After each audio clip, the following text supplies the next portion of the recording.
Within the Armored Core series, there are literally thousands of parts that exist. Even on the promotional material on the back of the first game, touts the super high number of over 300,000 combinations. Of course, with so many parts that exist in the game, there are bound to be some parts that are fan favorites, either for their power or just iconic looks. Quick note, this list is subjective. I know people will disagree, and that is alright.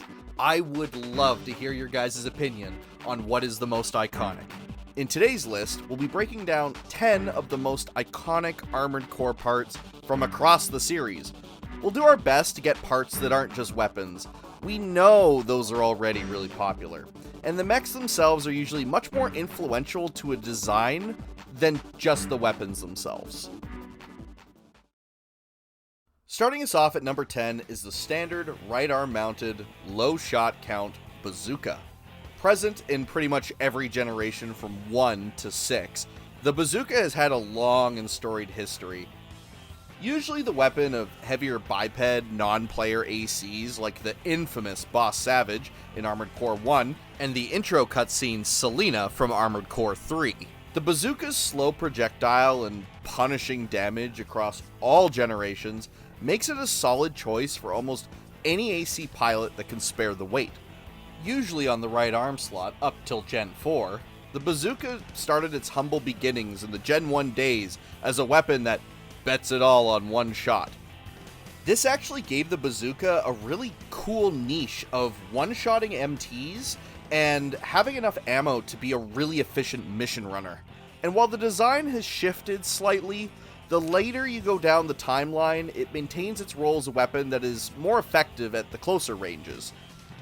Another characteristic of the bazooka from Generation 2 onwards is the quite effective heat application.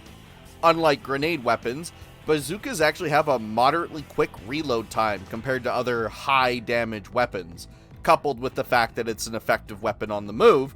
Closing in the distance and smashing a target with a few well-placed bazooka rounds will quickly put a high amount of pressure on your opponent's radiator. In Generation 4, bazookas shined the most when a target's primal armor was down, behaving more like massive rifle shots rather than AoE doomsday weapons like their grenade cousins. The bazooka was, again, an effective close-range rushdown tool that coupled well with a weapon that stripped your opponent's defenses away. Once the primal armor was down, a bazooka hit was a highly efficient damage dealer. In Generation 6, bazookas maintained their slower projectile speed and were best used as weapons fired after an ACS overload to capitalize on damage. No matter what generation you played, if you were patient and you timed your shots well, a bazooka would never steer you wrong, and for that it gets the number 10 spot on this list. Head parts don't really get the love that they deserve in playthroughs of the game, and are usually relegated to low-quality radar duty at earlier generations, but one of those gets on this list.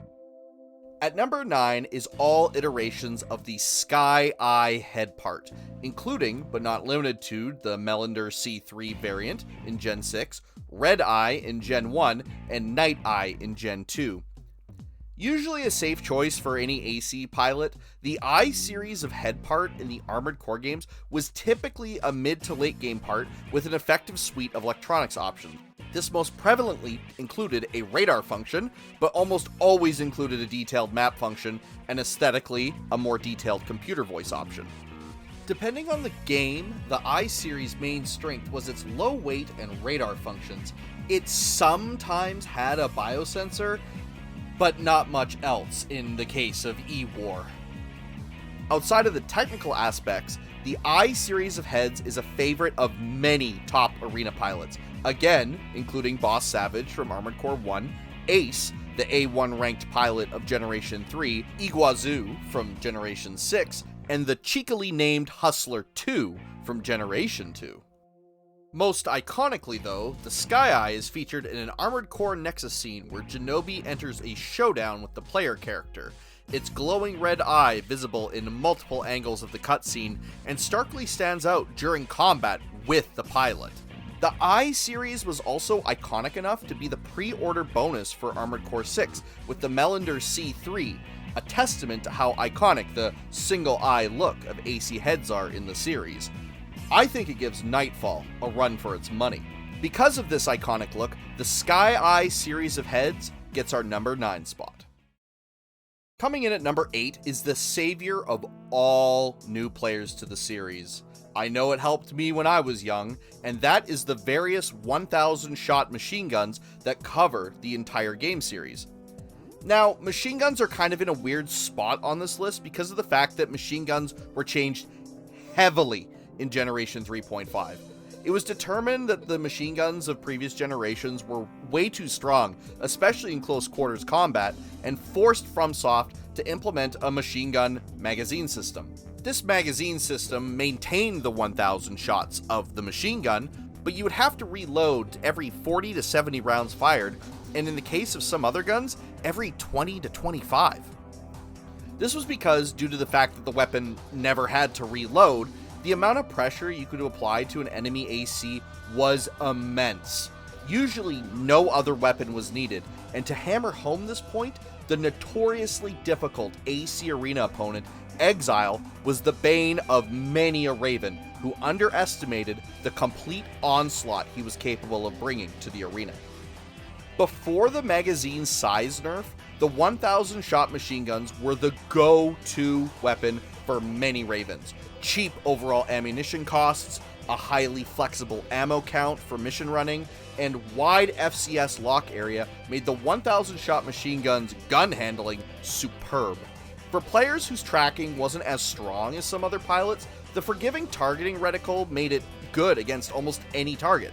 The slower projectile compensated with by pure volume. From Software did eventually start upping the ammunition costs in Generation 3 and Silent Line, but in the earlier games where money wasn't nearly as much of a problem, the bullets were still exceptionally cheap. On top of being a solid mission running weapon, each of the 1,000 shot machine gun variants were great for their arena busting potential. As stated earlier, Exile was a terrifying opponent who exemplified this arena killing power, but for the player, solid heat application and a wide lock made the 1,000 shot machine guns absolutely fantastic at clearing out the lower ranks of the arena. Later on in the games, the 1,000 shot machine gun didn't get much representation, but were still quite popular. Especially the Motor Cobra from Armored Core 4 Answer was very popular online, and larger Gatling gun type MGs would have exceptionally large ammo pools and long sustained firing rates, harkening back to the 1,000 shot MGs of old. For number 7, we're grabbing another non-weapon piece that has influenced the design of almost every single poster boy medium weight biped layout. The LN-1001 and LN-1001Bs are arguably the most iconic legs in the entire game that have had representation from Generation 1 to Generation 6. Famously equipped by the mascot of the franchise, Nineball, the LN-1001Bs and their future equivalents are all exceptionally well-balanced parts that can function in pretty much any situation. A good combination of solid stability, good defenses, robust carrying capacity, average movement, and acceptable energy usage, these legs are a go-to for many pilots in the series.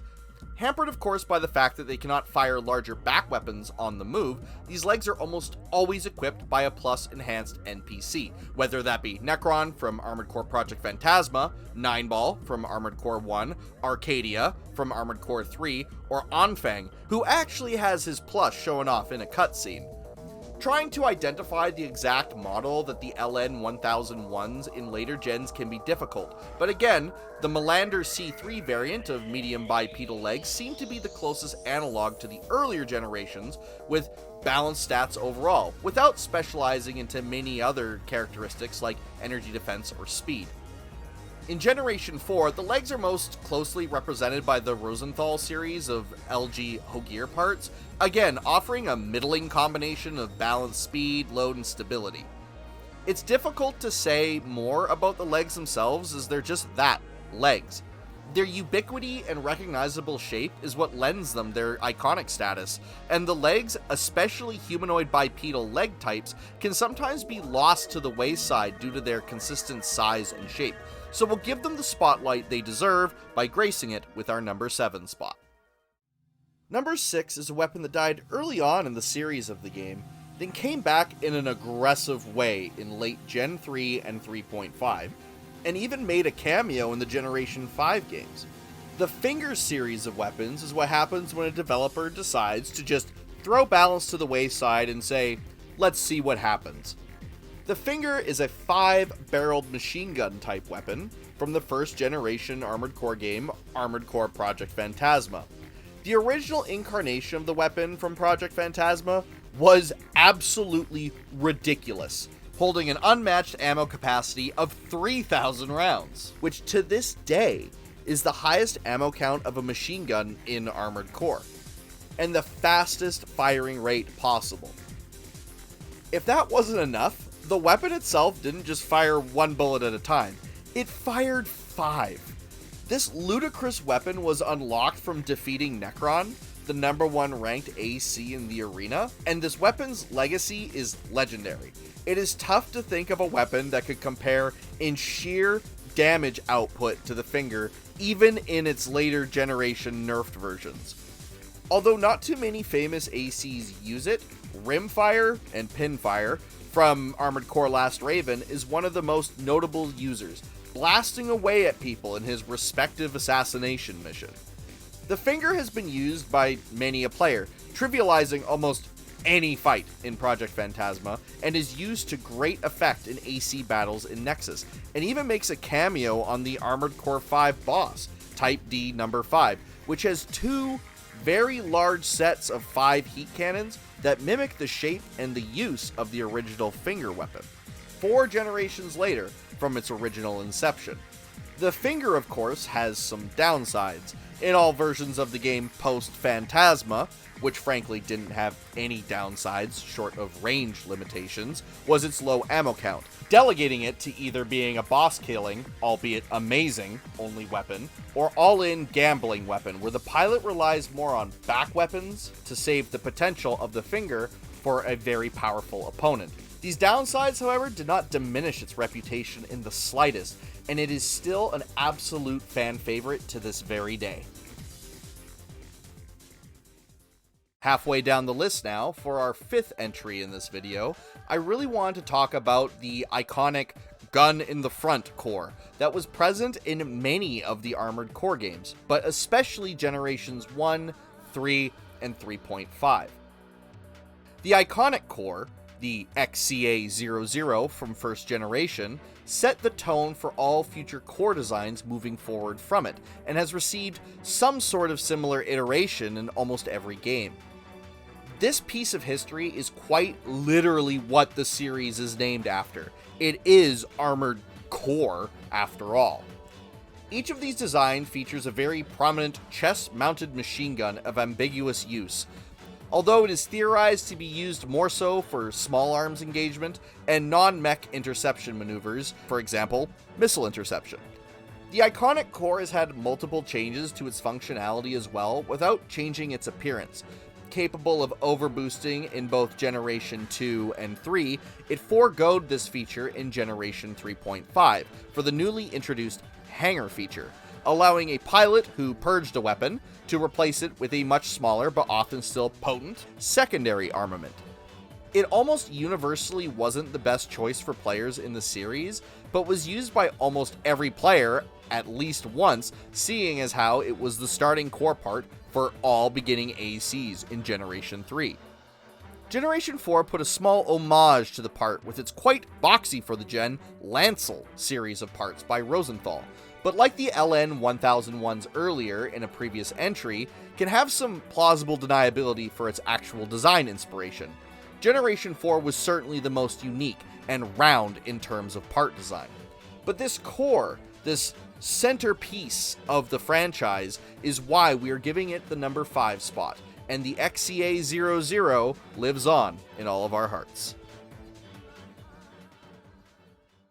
Fittingly, at number 4 are the large variety of quadruped legs from every single incarnation of the game. Quad legs were always a fan favorite, starting off as a weird hover leg that glided over all sorts of terrain until the implementation of 3rd gen. And to be a little bit nostalgic here for a moment, when I first equipped quadruped for the first time in Gen 3, my little child brain was blown away at how good the animation was. No more were they skimming over the terrain magically, they were actually walking. Quad legs have always had a place in players' hearts for their ability to uniquely fire weapons that need to be braced, things like grenade launchers or chain guns, on the move. This ability isn't without its downsides, however. The braced weapons still require the AC to be grounded. No hovering or bunny hopping grenade shots for the quads, on top of the fact that quad legs require an enormous amount of power. Quads in this aspect compete with tank legs, but fall short of their ability to fly and shoot, giving the tanks the edge over their multi-legged cousins. Their drain on the move is also immense. Your energy bar will not be recovering on the move at all if you neglect your energy regeneration capabilities. That, coupled with lower general armor stats and AP values, quads aren't the be-all and end-all of legs and are balanced quite well, even for casual players. In later gens of 4 and 5, quad legs fulfilled more of a stability role, allowing larger weapons to be fired without a stun penalty. Sniper cannons, high-caliber heat cannons, laser cannons, and railguns all could be fired without much difficulty. Some more famous quad leg ACs include Delta from Generation 3, who got his own Armored Core Kotobukiya kit, Wang Xiaolong from 4th Gen, and of course my personal favorite, Balaam's Gun 1 Michigan from Armored Core 6. It's difficult to pin down a specific build of leg in the series that everyone would think of, but between movement, powerful offensive capabilities, and just downright offensive flair, quad legs of all types earn our number 4 spot. Moving into our metal positions, in the number 3 spot is our beloved, hard-hitting, back-mounted 15-shot grenade launcher. I've already talked about this weapon before in our hardest hitting weapons list, and very little has changed since then. Present again in all Armored Core games, and usually with some sort of description either commenting on its power or its reputation, this usually 15-shot back weapon is the chosen weapon of many a legendary AC pilot. Genobi from Generation 3.5 and his doppelganger, Mollycoddle, both rock 2 of these bad boys on their backs. Again, Nineball runs a version of this weapon in both generations he shows up in. Mobius, the rank 1 AC in Silent Line, has one. Prisoner B24715 has 2 in Generation 2, and Umber Ox runs an Earshot in AC 6. This weapon isn't just a favorite of CPU AC pilots either. Many a player will salivate at the option to equip one of these, whether it be for its destructive firestorm potential in early gens, to the absolutely insane utility of its AoE damage in Generation 4. Like all other weapons on this list, for the most part, it does have its downsides, however. Slower moving projectiles make hitting the weapon harder than a weapon with higher velocity. At close range and high intensity scenarios, the collateral damage you might take from hitting someone point blank with a round isn't completely insignificant, especially in a mission running situation. Speaking of mission running, the rather low ammo count and absolutely huge damage can result in insane overkills. In some missions, like Project Phantasma, where upwards of 100 enemies could be in a single zone, the low ammo count is certainly a downside. But that is the price you pay for power, and the grenade launcher has that in spades. Usually the hardest hitting weapon in the game, aside from weapons that have insane gimmicks, like requiring 2 slots, being melee, or having less than 1/3 the ammunition, the grenade launcher can flip many difficult fights in your favor with just a few well-placed explosive rounds. Bonuses like high heat application, ACS buildup, primal armor damage, or even just stagger are secondary to its raw destructive potential. This iconic AC weapon mows down our number 3 spot in its own legendary firestorm. Everyone clicking on this video knows what the top 2 parts would be. but might not be completely in agreement which one should occupy the number 1 spot. I'll give you some help by telling you which weapon occupies the number 2 spot. The Moonlight laser blade carries on the From Software tradition of implementing a version of the Moonlight in as many games as it can. The Moonlight needs no introduction, being the premier melee weapon in almost every game it appears in, and is the go-to for players and NPCs alike for overwhelming opponents in a bright blue beam of calamitous damage. The Moonlight got its origins in the Armored Core franchise in Armored Core 1 in the mission Kill Struggle Leader. This would set the precedent for almost every game moving forward, requiring the player to unlock the famous laser blade through secret methods, whether that be defeating a strong enemy without assistance, breaking down hidden walls, or progressing through the arena. The Moonlight has very few games where it is purchasable from the onset, and is always a fun scavenger hunt for players who decide to hunt for the weapon in every new game. Unlike the other entries on this list, the Moonlight doesn't have that many downsides. In most games, it's the strongest laser blade, with a few notable exceptions. It usually weighs the most out of all laser blades in earlier generations, but not by much. This 100 to 200 points of weight increase is totally worth the almost 3 times increase in offensive damage potential.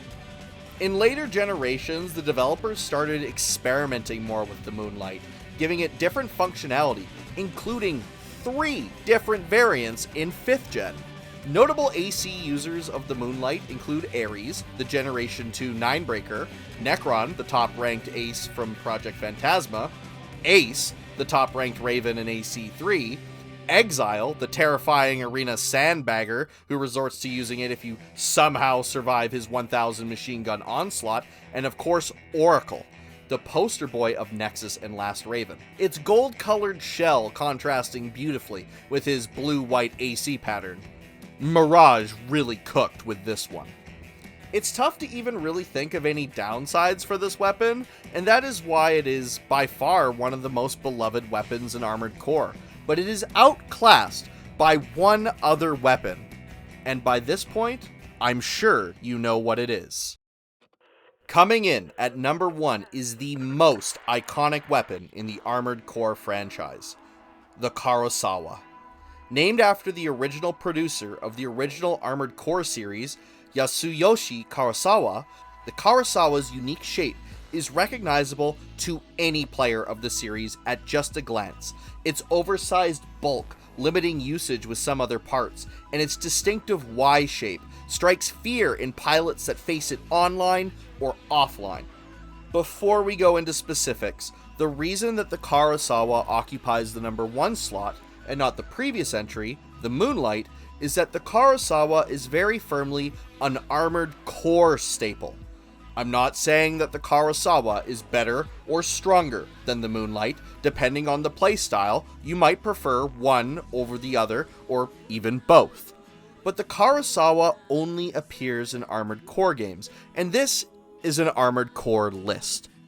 Also, because it is a weapon that is a tribute to a person so influential to the series, I feel that it is better suited to the number 1 spot. You may disagree, that's okay. Both are legendary in their own right, and either could occupy the number 1 spot. If you believe the Moonlight belongs here, I completely understand.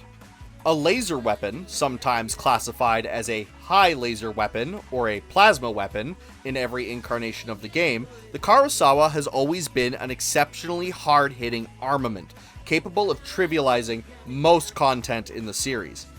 This is in no small part that one of the most common limiting factors to weapons its size is usually ammo count, which just is not an issue for the Karasawa. Usually rocking 50 or more shots, the Karasawa is amazing for both protracted engagements and arena combat.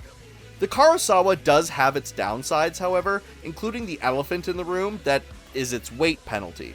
The Karasawa is heavy, which can preclude ACs of the lightweight variety from taking advantage of its significant power.